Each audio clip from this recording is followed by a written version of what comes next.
د افغانستان اسلامي امارت محاکمو د 1440 هجري قمري کال په دویمه روبه کې د ښځو حقونو اړوند 318 قضیو او مواردو ته رسیدنه کړې ده. د کابل ښار د سندونو او وثیقو د ثبت شپږو امریتونو په 2 اونیو کې 1016 بېلابېلې وثیقې اجرا کړي دي.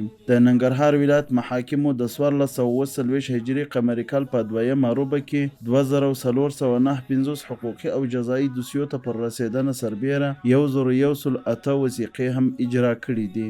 د کندهار ولایت محاکمو د 1440 هجري قمري کال په دویمه روبه کې 2718 حقوقي او جزایي دوسیو ته پر رسیدنه سربیره 2015 وثیقې هم اجرا کړي دي.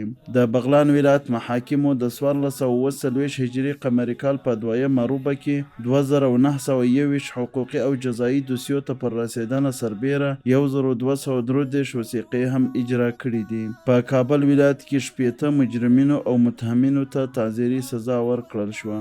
د پروان ولایت محاکمو په 2 اونیو کې 208 دوسیو ته پر رسیدنه سربیره 148 وثیقې هم اجرا کړي دي. د سمنګان ولایت محاکمو په 2 اونیو کې 273 دوسیو ته پر رسیدنه سربیره 115 وثیقې هم اجرا کړي دي. په فاریاب، لغمان، کاپیسا او بلخ ولایتونو کې پر 14 مجرمینو او متهمینو د تعزیري سزا حکم تطبیق شو.